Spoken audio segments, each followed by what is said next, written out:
Good morning, everyone. My name is Priyanka. Our Prime Minister Narendra Modi has mentioned in his recent speech about Uniform Civil Code, and he compared our country with the family.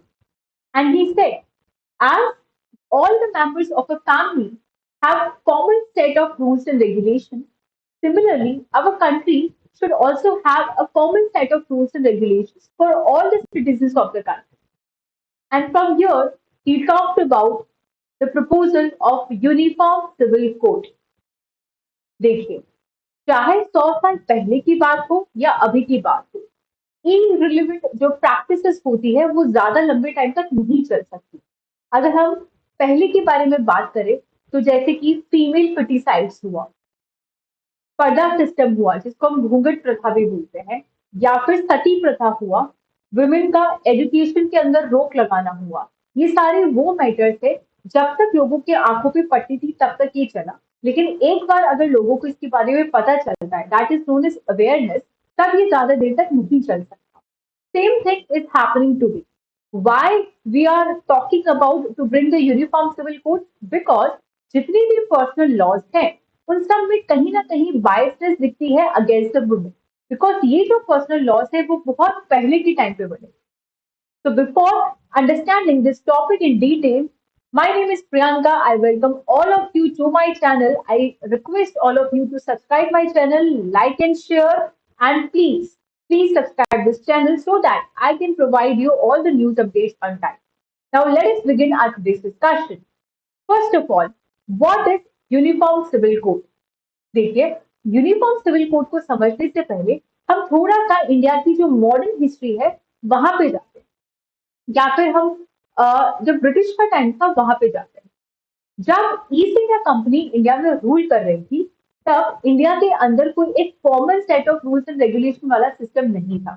Every region of India had their own set of rules and regulation. ठीक है, तो European के जो court में जो जजेस थे उनके लिए प्रोसेस इजी करने के लिए they appointed the first law commission of India in 1834, and there were three major tasks given to this law commission.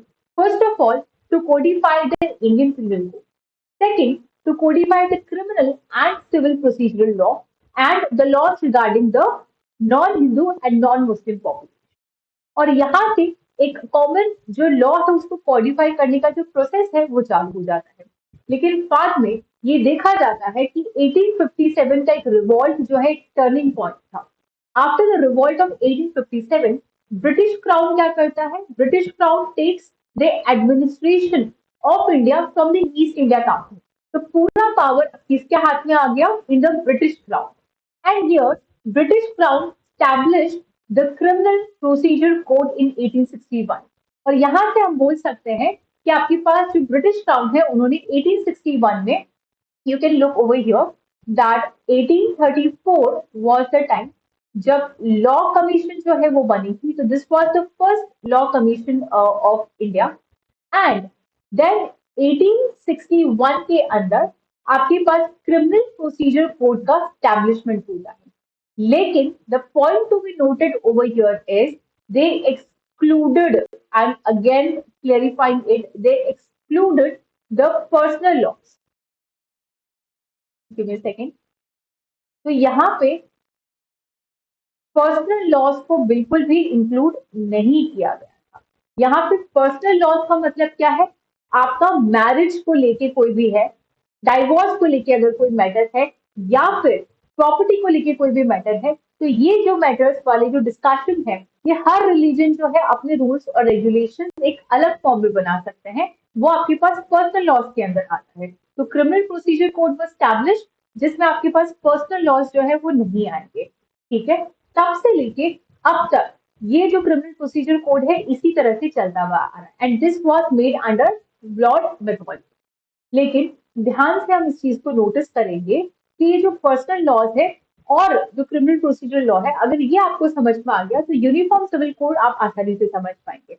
Uniform civil code में गवर्नमेंट क्या बोल रही है? It is a proposal basically जिसमें ये जो पर्सनल लॉज है, जिसमें मैरिज, डाइवोर्स या फिर प्रॉपर्टी को लेके हर एक रिलीजन अपना अलग सेट ऑफ रूल्स रेगुलेशन बना चुका है, उसको हटा के हम एक कॉमन प्लेटफॉर्म लाने की तैयारी कर रहे हैं, एक कॉमन रूल और रेगुलेशन सेट करने की तैयारी कर रहे हैं, जिसमें कोई भी डिस्क्रिमिनेशन नहीं होगा रिलीजन के बेसिस पे, कास्ट के बेसिस पे, जेंडर के बेसिस पे या फिर सेक्सुअल ओरिएंटेशन के बेसिस पे। करेक्ट, एक कॉमन लॉ है। I hope the definition is clear now. You can have a look on this.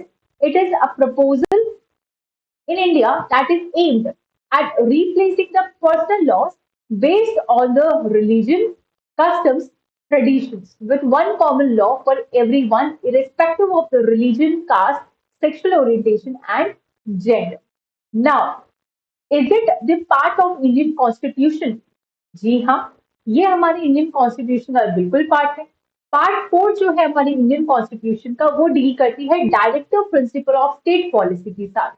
और डीपीएसपी यानी कि directive principle of state policy जो होता है, वो कोर्ट के अंदर जस्टिसेबल नहीं होता, एनफोर्सेबल नहीं होता।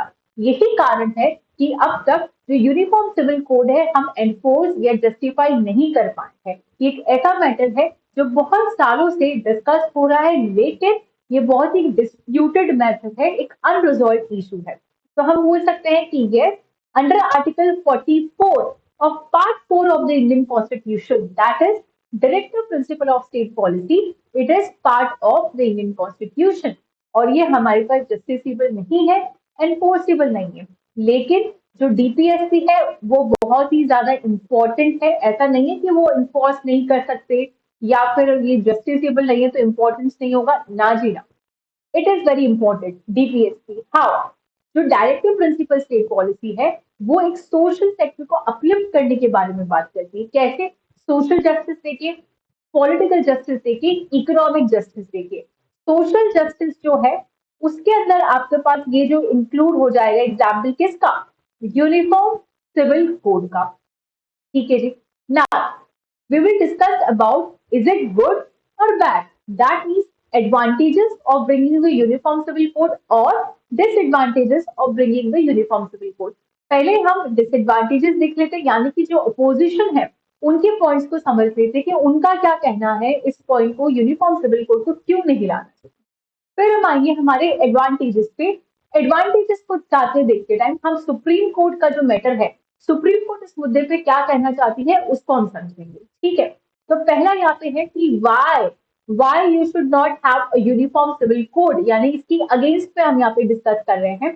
पहला पॉइंट है religious and cultural diversity. As our Prime Minister has said that our nation is like a family, so we should have a common law। लेकिन अपोजिशन क्या कहता है? ठीक है, ओके, हमारा जो नेशन है वो एक फैमिली है, हम भी काम मना कर रहे हैं, लेकिन फैमिली के अंदर भी तो डाइवर्सिटी होती है। क्या हर एक मेंबर जो फैमिली का, क्या वो एक है? नहीं है। हर एक फैमिली में क्या सबको सेम ट्रीट करते? नहीं, आप बच्चों को अलग ट्रीट कर रहे हो, बड़ों को अलग ट्रीट कर रहे हो। यहाँ पे आप इक्वालिटी और इक्विटी का कंसेप्ट बहुत अच्छे से समझ सकते हो। देखिए इसको समझते हैं। आर्टिकल 14 कहता है हमारे कॉन्स्टिट्यूशन का इक्वालिटी बिफोर लॉ, लेकिन उसी के साथ वो बोलता भी तो है ये एब्सोल्यूट नहीं है। इक्विटी के बारे में बात करता है कि नहीं करता है? आर्टिकल 15 रिजर्वेशन, वुमेन के लिए जो चीज है, बैकवर्ड क्लासेस के लिए जो चीज रिजर्वेशन है, यानी कि इक्विटी के बारे में बात करता है। देखो इक्विटी को आप इस तरह से समझ सकते हैं कि एक बच्चा 5th क्लास में है और एक बच्चा 12th क्लास में है। दोनों के लिए हमको एक मैथ्स का क्वेश्चन पेपर सेट करना है, लेकिन क्या आप उन दोनों के लिए सेम क्वेश्चन सेट कर सकते हो? नहीं। इनके लिए आप थोड़ा सा इजी बनाएंगे, इनके लिए आप थोड़ा सा डिफिकल्ट बनाएंगे। यानी इनके सर्कमस्टेंसेस को देखते हुए, नॉलेज को देखते हुए, इनका जो माइंड है उसको देखते हुए, इनके एक्सपीरियंस को देखते हुए आप इनके क्वेश्चन पेपर में थोड़ा सा डिफरेंस लाओगे। इसको इक्विटी का कंसेप्ट बोलते हैं, यानी कि सबके लिए बराबरी, लेकिन आप सर्कमस्टेंसेस जो है वो भी सबके लिए इक्वल होने चाहिए।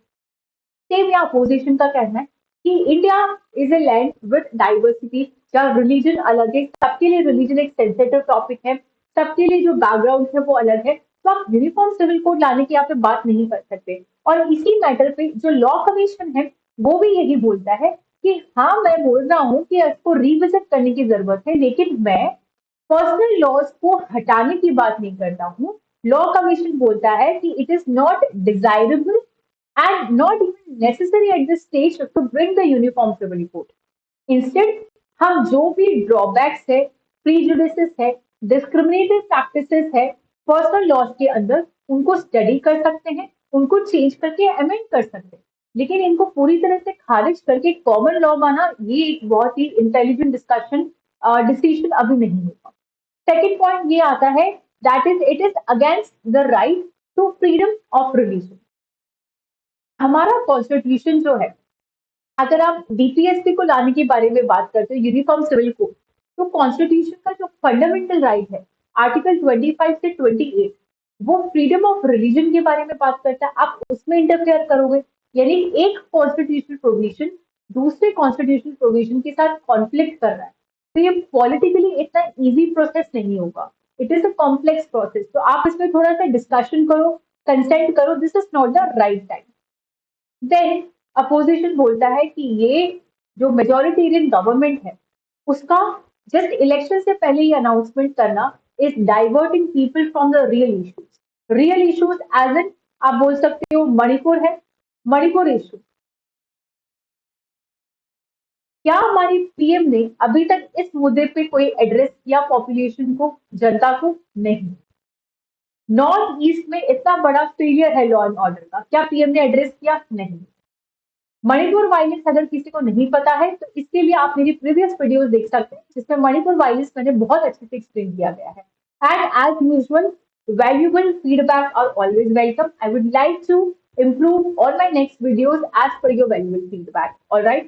So क्या back to the topic, Manipur violence पे पीएम ने अभी तक कोई भी एड्रेस नहीं किया। अनएम्प्लॉयमेंट के बारे में nothing, he talks nothing till now. What about inflation? तो ये जो रियल इश्यूज है, इनसे आपके पास जो मेजोरिटेरियन गवर्नमेंट है वो हमेशा से दूर भाग गई है। और इसी तरह से बोला है कि 2014 में जो बीजेपी का मैनिफेस्टो था, उसमें उन्होंने चार बड़े बड़े प्रोमिसेस किए थे मोटा मोटी लेवल पे। एक कश्मीर इशू, दूसरा अयोध्या मंदिर का डिस्प्यूट, और तीसरा ट्रिपल तलाक। और ये तीनों पे उन्होंने काम किया। अब उनका जो टारगेट है, इसलिए इलेक्शन से पहले लाया है एज पर द अपोजिशन, कि अब यूनिफॉर्म सिविल कोड लाने के बारे में बात करिए, और अल्टीमेटली ये पॉपुलेशन को जो डिवीजन है वो और ज्यादा ब्रॉडन कर देगी। Right now, favor in the topic of uniform civil code. Why we should have the uniform civil code? First point is it will bring the gender equality and secularism.